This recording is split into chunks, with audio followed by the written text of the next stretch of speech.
Our next item is we have the public hearing to review the performance of the current cable television operator in Swampscott, Comcast. I do have to read some opening remarks for the record. We do have a court here.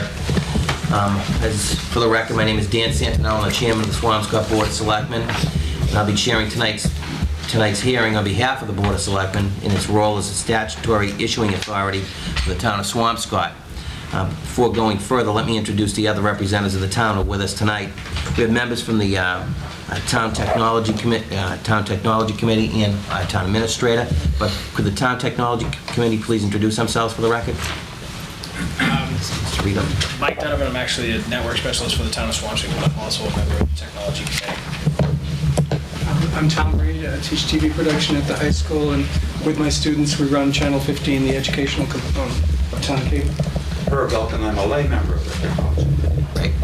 Thank you. Notice of tonight's hearing has been published in the Daily Evening Item on September 13th, 2004 and September 20th, 2004. And I'll provide a copy of that notice for the public record to be attached to the stenographic record of tonight's hearing. Tonight's hearing is mandated by the renewal provisions of the Federal Cable Act.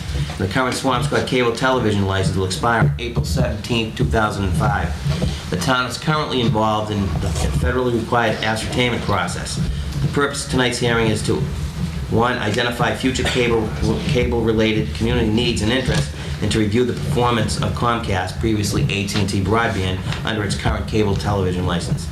Once the town has gathered community input under the Cable Act's formal procedures, it will forward the results to Comcast in what amounts to a request for proposal, or RFP. This RFP will basically inform Comcast of the kinds of services and facility that the town expects will be provided by Comcast during any possible renewal term. Thus, the testimony that you will give this evening is extremely important, and I encourage you to speak candidly and specifically about any cable-related matters. When you come up to speak, please give your name and address. And finally, because this is an ascertainment hearing for the town, I ask that you not pose direct questions for Comcast to answer. All testimony and inquiries should be directed through me.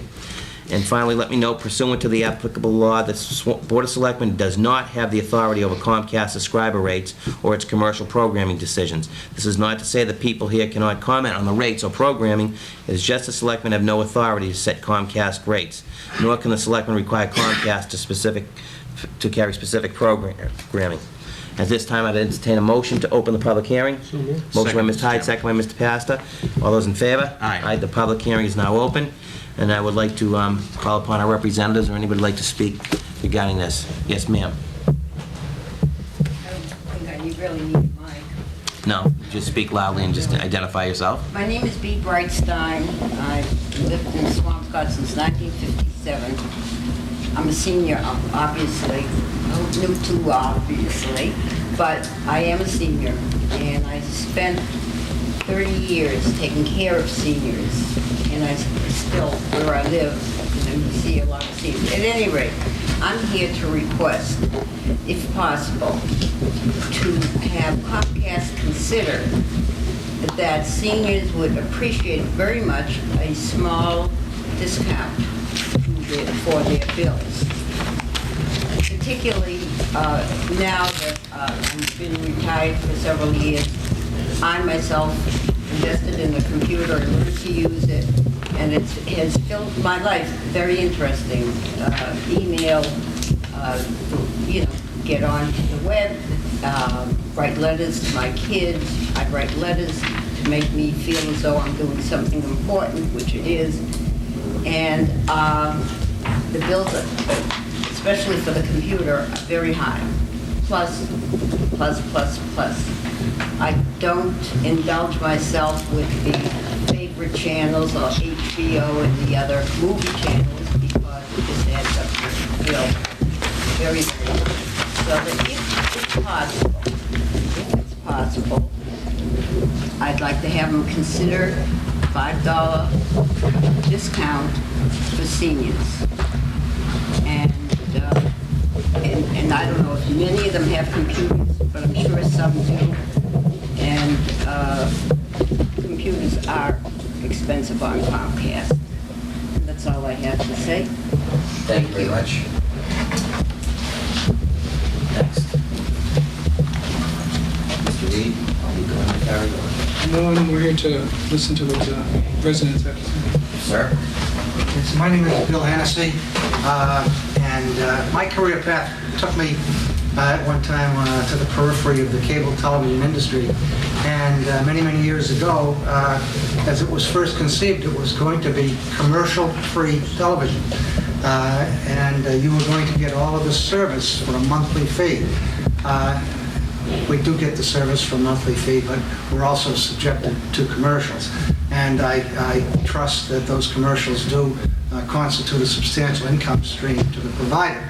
And that's fine. I have no complaints about Comcast. I find that their programming on Channel 8 is particularly interesting, extremely professional, well done.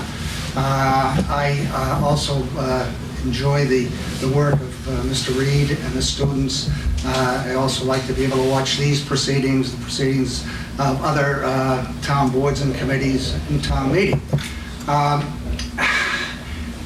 Cable television is unique amongst the utilities that we use in that the other utilities, electric, gas, phone, water, sewer, these are all measurable, and you can charge people by how much they use. I'm just wondering if, Mr. Chairman, through you, there might be a means by which cable television service could be metered so that those who use it the most get to pay for the use. For example, I'd like to know if like the telephone company, if somebody's going to be going on a 2 months vacation, if you could call the cable company and put your service on vacation, as you can with the phone company.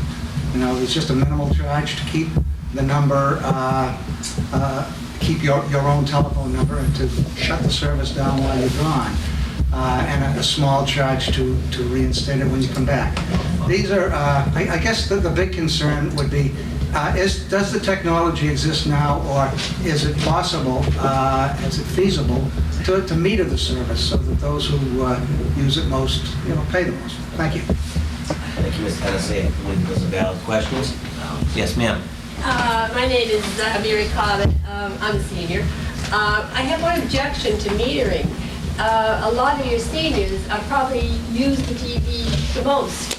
It's their only, sometimes, entertainment that they have. And I don't think it would be very fair to meter it for the seniors who probably use it quite a bit. Thank you, Ms. Bobbitt. Mr. How will we receive rebuttal or any answers from Comcast? Will they address these? Well, there's obviously going to be a report of the meeting, and as part of our dialogue with Comcast as we proceed, we certainly, if the specific complaints that are relative to non-compliance with the existing contract, we can forward those. Comcast is very responsive to those. If there are items that are going to be part of a discussion or a request for proposals, then they'll be part of those things that we discussed as part of the contract negotiations. So it depends upon whether it's a complaint of an existing service or whether it's something that's going to be a discussion point for the license agreement. Is there anybody here for Comcast? Yes, sir. Please introduce yourself. Just to identify myself, my name is Bob Carr. I'm the manager of government affairs in this region for Comcast. Thank you. Mr. Chairman? Yes, Mr. Miller. We did receive a letter from a John Regan, and he said if he was unable to attend, and I don't believe he's here, that he wanted to pass along his comments. I will sort of hop around his letter a little bit, but for the record, again, this is from John Regan. It was dated September 13th. I was recently viewing a September 7th meeting and was surprised to learn that the renewal of the Comcast contract was approaching so quickly. Although I am sure that many rules and regulations, as well as the number of subscribers, has changed in the 10 years since it was part of the contract renewal, I would like the following comments recorded at the upcoming public hearing, and I'll provide a hard copy to the stenographer for that purpose. Most importantly, I believe that Mr. Mailer is incorrect when stating that, that's me, by the way. It's always good when you read letters that state you're incorrect. Well, given the things I'm called generally, this isn't so bad. I believe that Mr. Mailer is incorrect when stating you have no control over rate setting, referring to the board. Certainly, we cannot dictate the cost of HBO or monthly service, meaning, again, the Board of Selectmen. But there is a line item on your cable bill that is directly related to the results of your upcoming negotiation. The item franchise fee, in quotations, is, or at least was, an allocation by the cable company of costs directly related to the town divided by the number of subscribers. Surely we can ask for a full-time local access coordinator with a full studio setup, classes for Swampscott residents, and let's say that the annual cost of the benefit is $150,000. Comcast will simply divide the $150,000 by the 3,000 and in parentheses estimate subscribers, divide by 12 months, and increase the franchise fee from $1.32 per month to $5.49 per month. My numbers may be inaccurate, but my point remains that the economics of negotiating for a small cable franchise of 3,000 subscribers are far different than negotiating for a community of, say, 20,000. We cannot look at Lynn's Customer Service Center and Community Studio and say, I want one of those. The subscriber base is simply not big enough to absorb the costs. One last comment about the economics. I move on to the items that I believe should be negotiated into the upcoming contract. 10 years ago, there was a reluctance by Comcast to negotiate senior citizen discounts, a trend that seems to be changing if you follow newspaper reports on cable renewals. At the time, I supported and still do a discount to seniors. However, I believe that you will find that the discounts allowed will find their way back to the franchise fee item. So discretion by the board in this area is also advised. Economic factors like those mentioned above were the driving force of our last negotiation. We wanted to provide local access programming, but did not want to burden the subscribers with costs. I believe we accomplished this. We have 2 channels for local broadcast, one for community events and one for educational. There is funding in the current contract for a coordinator in the school department and a stipend for broadcast community events. These programs and monies must be maintained in the new contract with a provision for a cost of living increase. It is appropriate in the new contract to also ask for new equipment. A very large part of this request will hinge on the school department and what equipment is being purchased for the new high school. I assume that there will be a studio of some sort with editing suites. This equipment should be school funded, as it will be used by all students. There should be some language in the contract that Comcast will provide technical consulting at no cost to the town to ensure that the equipment installed in the new school will be compatible with the cable system. They also want to negotiate some consulting from Comcast on whether the existing equipment at the high school can be moved or how to mothball it for a day that the middle school moves in and the money for someone to run it. While on the subject of the new high school, it's imperative that the contract require Comcast to provide at least 4 cable broadcast drops at the new high school with supporting equipment. This equipment allows for the broadcast of live events and should be installed in the gymnasium, the theater, the library, and the cable studio. The new school should also be tied into the institutional network, otherwise known as the INET, which connects each of the Swampscott school buildings. Assuming the town meeting will move to the new high school, the replacement of the portable broadcast equipment at the middle school is probably unnecessary unless something will totally melt down in the next 2 years. Equipment at Town Hall should be inspected, and if any breakdown is anticipated in the next 10 years, its replacement and installation should be written into the new license. You should also consider upgrading the broadcast equipment at the fire station in anticipation of the transformation into a public safety building. That's effectively the summary of Mr. Regan's letter. Thank you, Mr. Mailer. I agree with a lot of what Mr. Regan had to say. I think, Mr. Reed, you could just share a little insight, because I think it's important with the equipment. If you look at some other towns around and what they have received, granted their subscriber base can have a bigger contribution, but I think that Swampscott should be treated a little bit more fairly in the future with what equipment we have to televise the games and the other events that take place in town. I'm friends with the person who teaches TV production at Lynn, and he just gave me a copy of their contract. And I just went to my first meeting and gave it to Andrew and Denise, and I think that's one way. We're also looking into Marblehead's contract. And a lot of what John Regan proposed, and I certainly want to thank him and all the people who negotiated the contract 10 years ago, because it brought me here, basically, and I've really enjoyed the job. A lot of what he's proposing is on the books. I've built diagrams and worked with the building committee so that there will be a studio a little larger than the current one, and proposed for drops in just the places he mentioned, in addition to possibly in a couple of the small meeting rooms for smaller functions, if we can afford that too. So I'm happy to be working with the technology committee now and can bring that kind of expertise. There is a question of whether the equipment currently in the school should stay there. It is a combination of 10-year-old equipment and some newer equipment that we've been able to purchase through the auction we have every year. But a lot of it is getting out of date. It could still be very useful educationally or even to the town, but it would need someone to know its quirks and to know how to run it technically if I'm over in the high school. So that's kind of a point that would depend on the stipend for someone to do that, or whether there's a middle school teacher who happens to know enough about it to want to take it over. Anybody else like to comment? Yes. Yes, sir. My name is John Vine, and I live at 24 Lincoln Circle. I'm a Comcast subscriber both for cable and telephone with 4 lines in my home. I also have Comcast cable and phone in a condominium that I use as an office. The reason I'm here is that I don't think I've experienced such horrible service from an organization as I have from Comcast. I'm not talking about the technology, and I'm not talking about the rates. I'm talking about the people, the way they handle their phone systems, and I recognize that we probably can't control that since it's a nationwide method that they run their business. But the people that you speak with are incompetent, the people they send out are incompetent, and they don't maintain their infrastructure properly.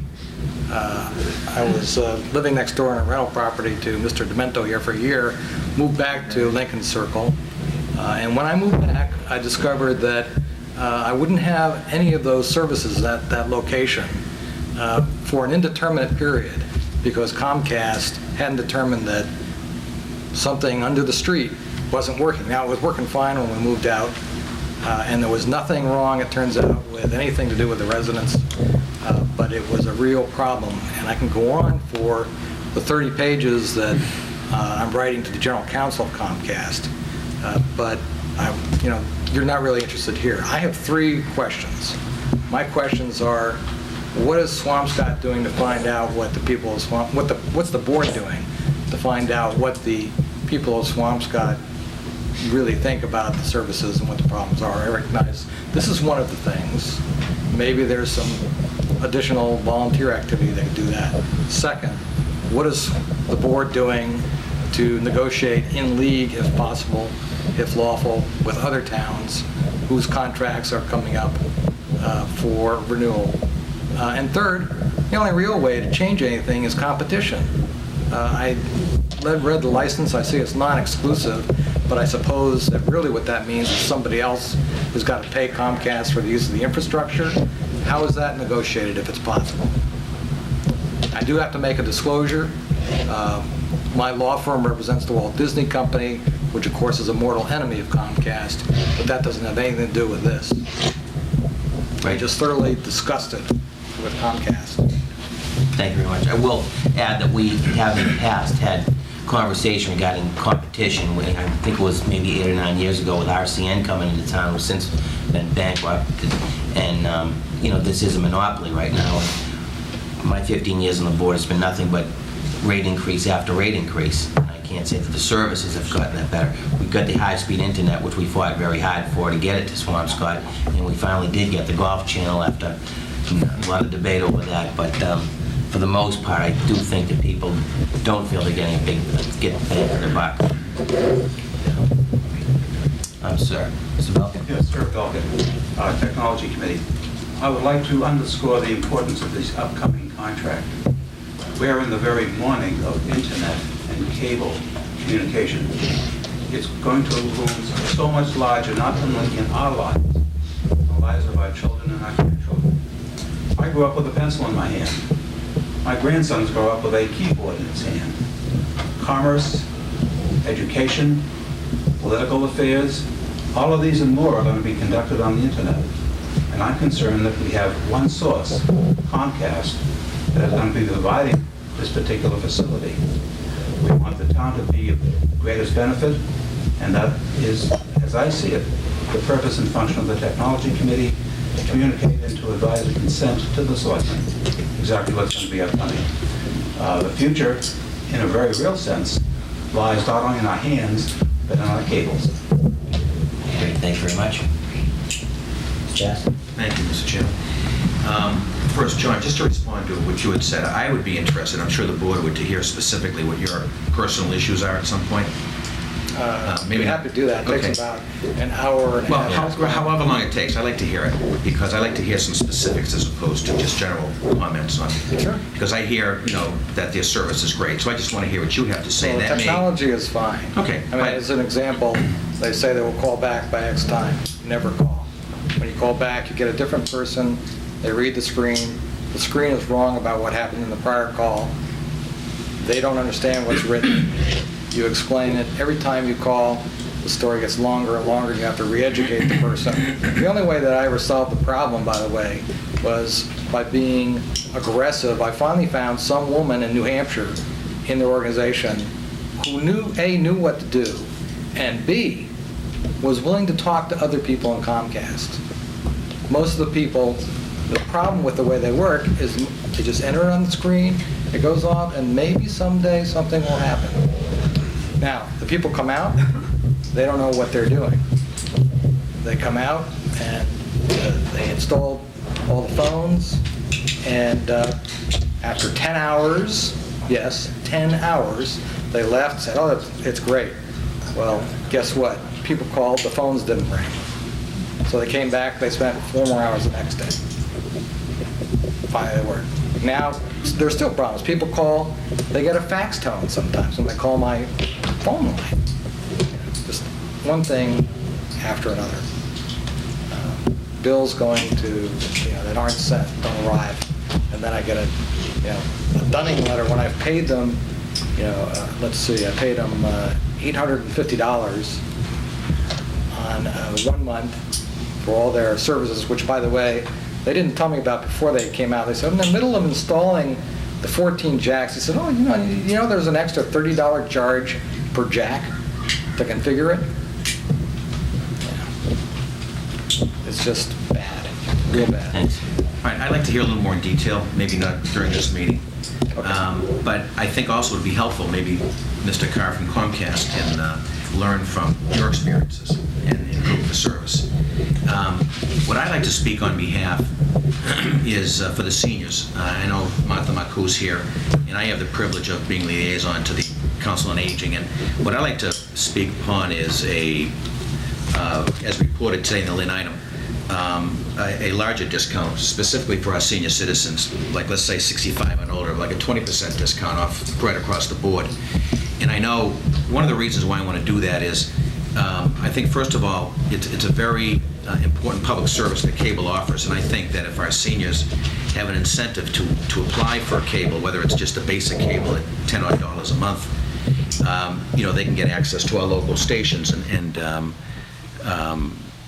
where there's information for senior services and all this type of activity that would be very helpful for safety reasons as well. So I think that's an important incentive to get our seniors on cable. I don't have the numbers of out of the 4,700 cable customers, how many seniors are involved, but I think we should get that number. And I think if the discount was spread amongst the entire bill or the entire town, it would be a small price to pay. And I think we owe it to our seniors to give them a little edge, especially with the high-speed internet that more and more seniors are getting involved in. So I think that's something that maybe Mr. Carr can help us with to really help our seniors, as we'll all be 65 someday and older, and I think it would benefit everybody. I know that, for example, I think you can get, and I'm not exactly sure, but I believe the Verizon speed internet is, let's say, less expensive than Comcast. So, for example, it may be worthwhile for Comcast to give the seniors a discount and then be able to sell their customers more services than, in the long run, meet what they have to for economic guidelines.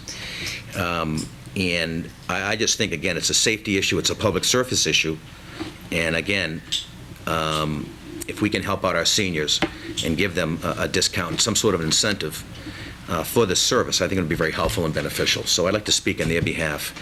And again, there's not many people here, I guess, that are upset with the services of Comcast, but I think it would be important for us to hear other issues like what you brought up, John, of how we can improve Comcast service. And I'm sure there's the other side of the aisle that people are very satisfied with Comcast services. But again, if we can improve the service, I think that would benefit everybody. So that's all I have to say on that. And I know that Mr. Reed the high school cable club and you do so much for our town, and if Comcast can get involved in improving your equipment to improve your service, I think that would be beneficial. As well as, at Town Hall right here, I know I'm forever calling Mike to your office because every weekend it seems that Channel 16 goes off. And, it's an old antiquated system, which really is an embarrassment, that we need help from Comcast to get upgraded. And again, to let our residents know what's going on, whether it's just for entertainment or for public service or public safety. So I think that's a very important factor. And again, I think let's give our seniors a break if we can. And again, if we can find ways to improve service and constructively, I think that would benefit all of us. So, thank you. Thank you.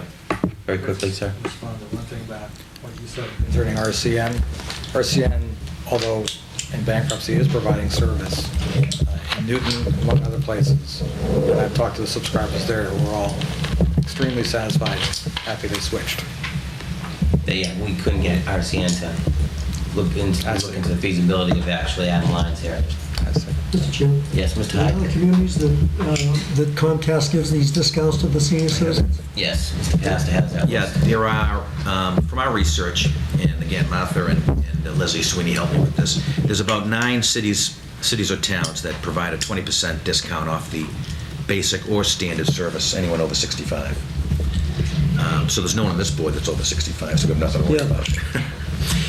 And then there's some other towns that have the same discount if you're in public housing, and some other towns provide a 15% discount. I'd like, again, to see if we could give our seniors a 20% discount without any conditions, except for, at the age of 65 or something like that. Thank you. Mr. Cassidy?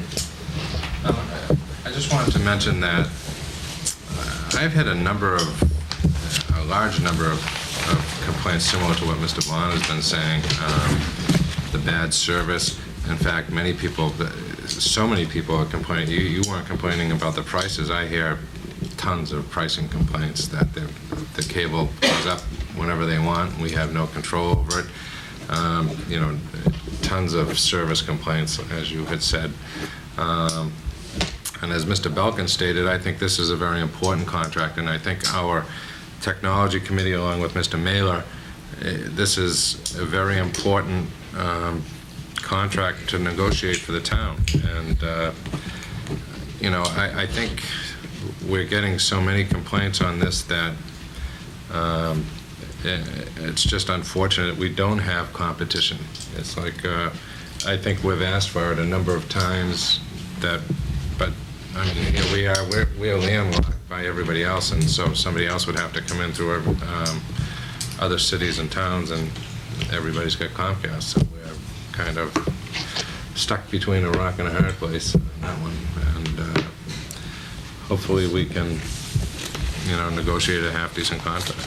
Cassidy's quite right, and they know it. They have everyone by the neck, and they're squeezing as tight as they can, price-wise, and the quality, if you don't go into the expensive movie channels and other channels, you stay with just the first, the second level, the broadcasting is miserable.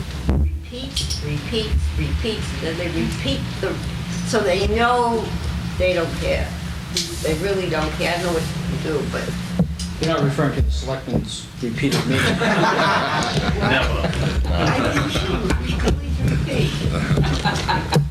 But anyhow, People want to see those meetings more, from what I understand. Yes, Mr. Baker? Chairman, the Bakers tried an experiment, which we thought was a competition experiment. We put Comcast on one TV and we put DirecTV on another TV in our house. Let them run that way for a while just to see what would happen. And the service, frankly, from DirecTV was terrific. You call them, they answer the phone, they solve the problem. Comcast, you call them, put it on hold, make breakfast, serve breakfast, dress the kids, send them off. Eventually, somebody would answer the phone.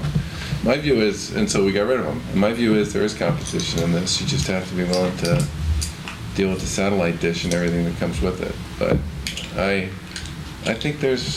do think there's competition in this, and I think we should think about that. I will. It's a different kind of technology. I don't know how it would work in the context of how a community would work generally, but in our house, we had a competition, and Comcast lost and DirecTV won. That's interesting. I'll second Verizon is that. offering that. Verizon is offering a dish now. Yes, Mr. Demento. Mr. Chairman, my problem with the DirecTV is, to me, the greatest asset that we can get out of the Comcast is the local communication. I know, I don't get that. And you don't get that, and with a Yep. new high school coming online, in my business, I get to go to a lot of towns, 35, 40, and it seems that we have the worst local programming of any of the towns that I go into, as far as capacity to televise from the Senior Citizen Center. From this room is about it, or a school that closes at whatever time, so the studio isn't available to people. Other communities have nonprofit corporations and those sorts of things. I think this is the time with the new school, if there's ever an opportunity to find out what other communities are doing that are ahead of us, like Winthrop, which has tremendous programming, and a studio accessible to anyone in the public in a nonprofit corporation. Somerville has a tremendous program. I hope that your technology committee looks at these things at the time, and that Comcast is willing to invest heavily in equipment at these facilities, these new facilities that the town will get, so we'll have the benefit. One other thing I would like to see is, we'd like to be able, on all these public access channels, to see other communities.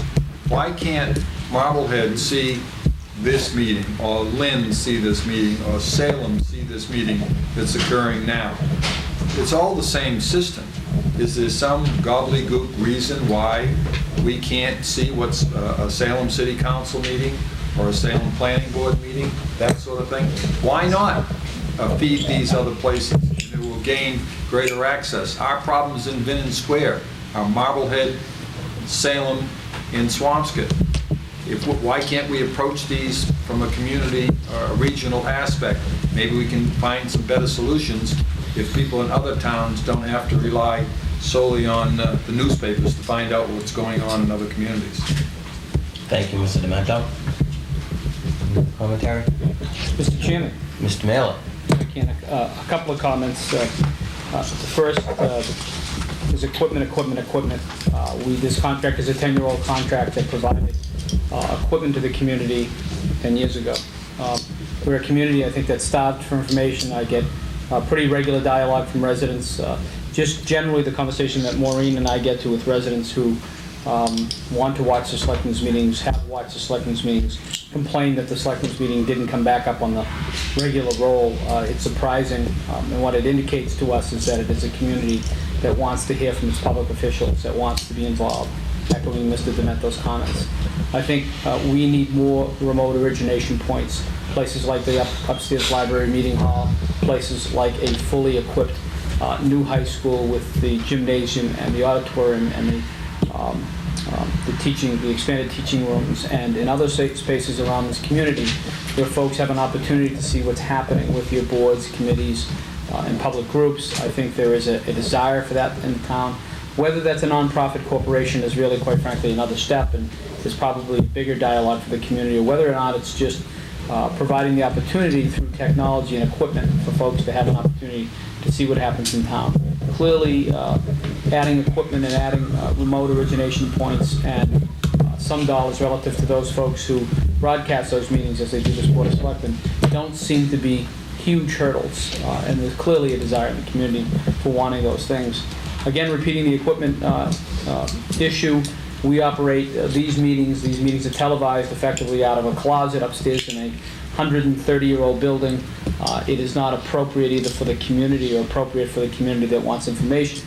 We need technology that is more modern, more mobile, and certainly located in spaces where it allows for and affords more access. And I think that'll certainly be the same as we open a 190,000 square foot state-of-the-art facility that has studios and other facilities. So I think we certainly need to focus on that piece of the license agreement, and that is that of updating our equipments. Our iNet is well behind the curve in terms of accessible speed, and I think we need to identify that as well. Customer service, I would say to you, it is a little unusual in my experience, is that our contract or our license agreement identifies that as long as an abutting community, a bordering community offers a customer service location that satisfies the contract, what that has a tendency to lead to is that we get calls here at Town Hall. And I would say we are unusual at a community in that usually there is sort of a disconnect, and this is a positive disconnect, between the municipal government after the license is issued and the customers. Here, they're very much like this. We get the calls for service. We get the calls for what's happening with the access channel. We get calls relative to what happens with cable boxes and remotes. And maybe we've brought that on ourselves, but I think it's one of those things that we need to begin to identify, because I don't think, given the fact that we have an area in town, i.e. Vinnon Square, that connects a Marblehead and a Salem, why we can't have a facility here that is either in Salem at that location or in Marblehead or in Swampscott that affords our residents the opportunity to raise the concerns you have with a person or to identify general concerns about equipment or other things. The fact that we have to go to remote locations for that leads folks to sometimes not always ask the questions they would otherwise ask, because they don't want to be hung up on the phone for a period of time. And certainly for our senior population, if they have to travel a distance, they may not want to ask those same questions. So I think it's something that we have to focus on. One final comment, we have a provision within the license agreement called an emergency alert override capacity. I don't think we've used it. If we have, we certainly have used it infrequently. It is something that's a little less common, but effectively allows us through password capability to override the programming on all channels to provide an emergency notification. The state has gone to this through its Amber Alert system in a different way, and certainly other states have gone through a similar procedure. It's something that I think we should want to keep and maybe upgrade, so that we want to communicate with the residents of the community. We have a way to communicate with them that gets them as quickly as possible. One of the items that has not been discussed by any of the residents here, but certainly is one of those items that we need to talk about, or at least mention at this ascertainment hearing, or to answer your question number one, which is what other processes exist. They exist by either contacting the Board of Selectmen or having future ascertainment hearings. And certainly they also exist through the Technology Committee, that they can represent the community. But one of the things that we have to talk about is, I've now lost my train of thought, which doesn't happen now. But we need to find a way to communicate with the public and find out is the length of contract. Most of these license agreements have been 10 years. And ideally, what is the right what is the right term for the license agreement? If there's a discontent, do we go for a 3-year license agreement? Is there a 5-year license agreement? Is it a 10-year license agreement? And I think it's one of the challenges of any group involved with issuing a new license is the length of that license agreement. We've seen effectively three parent companies operate under this license, maybe 4, depending on how the Time Warner issue. Might have been 4 companies during a 10-year period. AT&T, Media One. No comment. Warner Cable, Time Warner, I think was sort of the evolution. But, what is the length of the contract? What is the length of the license agreement? Is it 3 years, 5 years, 7 years, 10 years? And it's one of those things that at least we need to dialogue about. And the reason it was 10 is what? It's pretty standard. I think, if I'm not arguing Comcast economics, but if I get into a license agreement and add to that things like equipment, I can amortize that equipment over 10 years in a different way they can amortize it over 3. I know, but if the useful life of the equipment is 3 or 4. Well, but if the contract of the license agreement was constructed in a way that allowed for updating equipment, which would have been one way to go later on in the contract, then you can sort of circumvent that. Great, thank you, Mr. Mallon. I'd like to conclude, but is there any other comments? There's no further testimony, then that will conclude this evening's public hearing. Is there a motion to close the public hearing? Can I just ask one more question? Just stated. How many people are connected? Can you describe it to us? 4,700, I think, was the number. 4,700? Yeah. Which is what percentage of households? It's not 100. Yeah, about 55. Yeah. Very close to that. Now, just because they're connected doesn't mean they're active, right? That's, 4,700 is active? I don't have the exact number, but it's really close to 4,700 active subscribers. Points of billing. Points of billing. Does that mean one household with 3 TVs is one bill? So that means 90% of the households are Comcast subscribers in Swampscott. Is that high or low relative to other communities? haven't looked at the numbers in other communities, but to be honest, it seems high. Well, it seemed really high to me, yeah. Probably norm 75%. That would have been my guess, too. Before I do close the public hearing, Mr. Carr, would you like to have any comments or remarks? No, my role here is basically to listen tonight. I've sent letters to the board indicating that we'd be more than willing to begin to meet to discuss these issues. But my reason for being here is simply to put faces to some of the names that I've talked to, and also get a personal feeling for the people that are speaking. Great. Thank you. Thank you. Is there a motion? A motion to close the meeting. I have a motion by Mr. Cassidy, second by Mr. Pastor. All those in favor? And the public hearing is now closed. Interested parties are encouraged to submit written testimony on renewal-related issues discussed tonight, or indeed regarding any cable-related issue. A written testimony, comments may be submitted to the Board of Selectmen by Tuesday, October 12, 2004. They may be sent to the office of the Board of Selectmen at the Town Administration Building, 22 Monument Ave in Swampscott.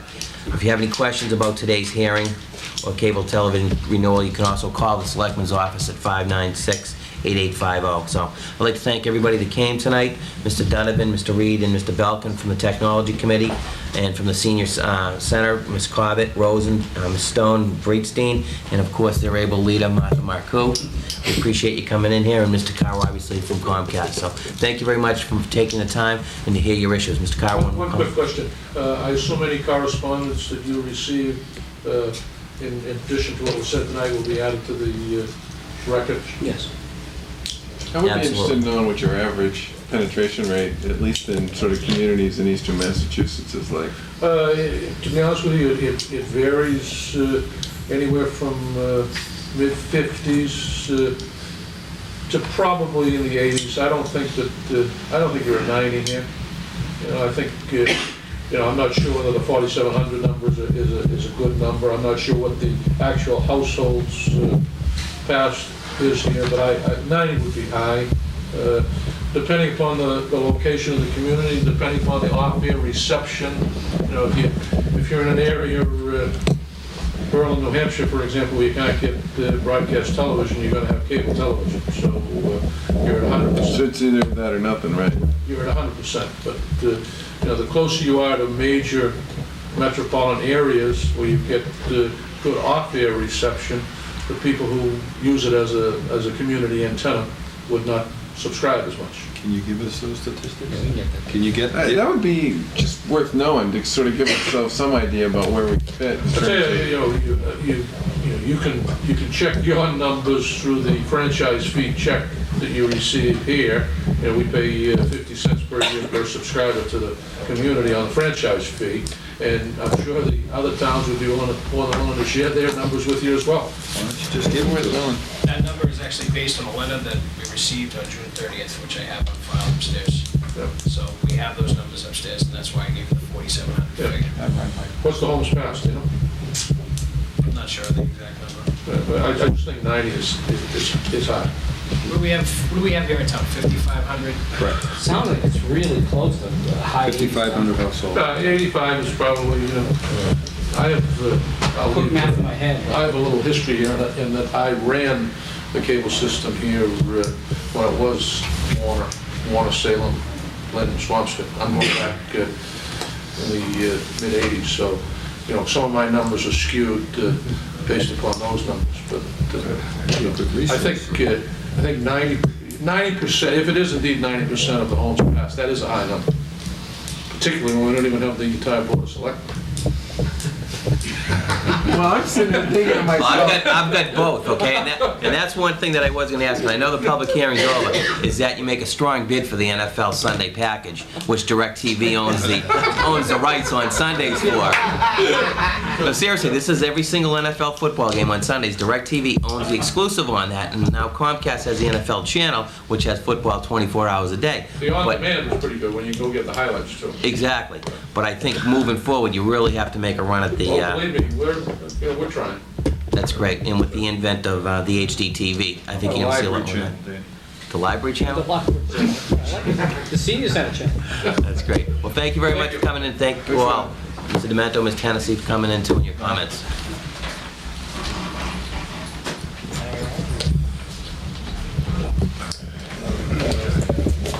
Is Mr. D'Ambrio still here?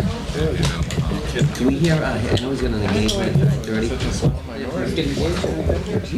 Mr. D'Ambrio? I know we have the town hall construction update, but Mr. D'Ambrio has an engagement